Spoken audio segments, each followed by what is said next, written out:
कथमपि सहस्रेण शिरसा हरः संक्षुभ्यैनम् भजति भसितो धूलनविधिम् अविद्यानामन्तस्तिमिरमिहिरद्वीपनगरे जडानां चैतन्यस्तबकमकरन्दश्रुतिझरी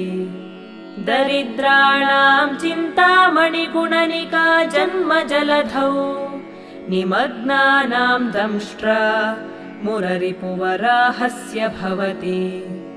त्वदन्यः पाणिभ्याम् अभयवरदो दैवतगणः त्वमेका नैवासि प्रकटितवराभीत्यभिनया भयात्रातुं दातुं फलमपि च वाञ्छासमधिकम् शरण्ये लोकानां तव हि चरणावेव